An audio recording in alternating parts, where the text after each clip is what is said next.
It's not reflecting because you need to. All you're doing is you're protecting your self-identity, right? You look at something in the world that doesn't conform to expectations, then you have two ways to react to it.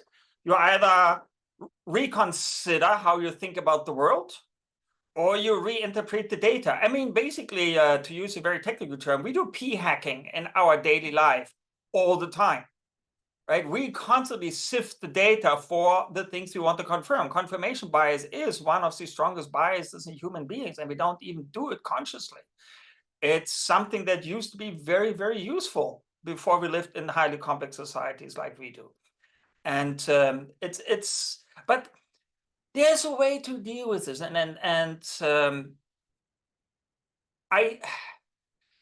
think there's several problems. And I try to boil it down as simply as possible to how I understand it. The problem for white people in America and globally, I think in general, is the same problem that I had as a white nationalist German. And that is, we have an image, we have integrated, knowingly or unknowingly, whiteness into our identity. It's who we are, okay? That is when I walk into a room that is full of Black people, I feel like an outsider. I can't help it. It is the way my brain works, because I was raised from the very young age to look at phenotypes as being salient and being relevant and being important. If I walk into a room where nobody wears glasses, I don't pay attention, because wearing glasses is not a significant part of my identity. It just happens to be the case, right? But race matters, and we grew up with race matters. Now, the irony, of course, here is that people say, oh, then we simply have to stop ignoring race. But you cannot just ignore race when you live in an environment that racial identities are an integral part of almost everything happening or used to happen, or that still influence the things that happen today. Like, for example, critical race theory talks about. And just an aside, I was never a fan of critical theory because I first encountered it in geography. And geography critical theory is, I have a low opinion. So when I first came across critical race theory, I just saw critical theory like, oh. But then I met some people on Twitter and the internet, and I read around, what is this? And I got the gist. It was like, oh, you're examining how either acknowledged or unacknowledged negative assumptions, stereotypes shaped how we write or don't write laws? Oh, you mean we talk about cognitive biases and how they're systematic and how they can be reflected in laws in ways that nobody involved in the writing of the laws actually thought about consciously? Oh, that makes sense. You're talking about past dependence. And since I have a little, since I like economics, the moment I realized this is just past dependence. This is just analyzing the past dependence of the current system. I was like, that's not even critical theory, it's just critical thinking. So I don't get why people, I get why people get upset about it, because if you get raised like an American, and Americans are raised as nationalists, through and through, Hardcore nationalists.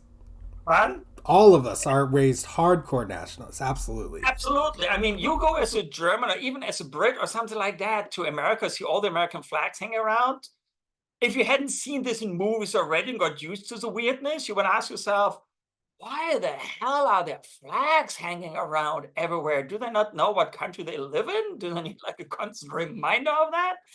And you have this identity. The founding fathers are almost like saints. I mean, you have the 4 apostles and the 12 founding fathers or something like that, or whatever is there. And your constitution is not just a political document, it's holy script. I mean, that is straight from the mountaintop, brother. Straight from the mountaintop. Holy crap. And you believe your country is founded on that, fundamentally founded on the bestest of the best ideas by the bestest of the best people. And then somebody tells you, I was raised, yeah, we had slavery, but now slavery is over. There's no understanding of past dependence, how things just linger on and continue. Even nobody pays attention to it anymore. It's like this old joke about you build a mountain, like you build this mountain in a monkey cage, and you put like fruit at the top, and then the monkey goes up, and then the moment the monkey goes up, everybody gets sprayed with water. I don't know if this experiment ever happened, but fundamentally, you can train all the monkeys to force each other not to climb up there because everybody's afraid to get rained on. And even after they forget that they get rained on, they still pull you down. It's just thinking patterns, just behavioral patterns that are there and that we don't question. In the UK right now, they want to make sleeping on the streets illegal with a £2,500 fine. Who's going to be hit by that the most? Ethnic minorities, right? It's not designed to be racist, just designed to be nasty. But the effect will be that it will happen, that it will hit ethnic minorities and cultural minorities harder than anybody else if they are already downtrodden. So in the US, you have these things about not, how is that? How do you call it? No vagrancy, right? I was unfamiliar with this whole concept coming from Germany, because in Germany, you just walk about and you stand about and you stand at the corner and you talk to a friend. There's no such thing as You're talking about loitering. Loitering, yes. And if you look at the history of these things, these were laws against poor people and against Black people. It's just like, we don't want these people together. They either go to their job or they go home, and otherwise stay the hell away from public spaces. And especially don't gather them, because the privileged people, they can go to the bars, they can go to the clubs, they have their country clubs, whatever, where they gather. But if you're poor, and since most African Americans traditionally were poorer than white people, you had a higher proportion of African Americans engaging in social gatherings, not in proper clubs, right? So, and they were poor, so you legalize them away. Now these laws are on the books, and you wonder, how are they racist? They don't talk about race. Yeah, but that was the origin of that. And it's still affecting Black people negatively because they happen to be poorer. Or, for example, I haven't done the analysis because I'm lazy. There's this whole thing about social mobility in America and how there's low social mobility.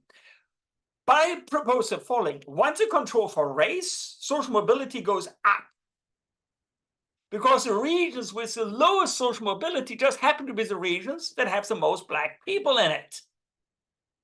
And it's not Oregon that has a low social mobility, it's Mississippi that has a low social mobility. What's the cause for that, right? People look at that, and if you refuse to think in race terms because you are colorblind, you're just facts blind. You're not colorblind, you're facts blind. And you simply assume that now if we don't talk about it, the problem goes away.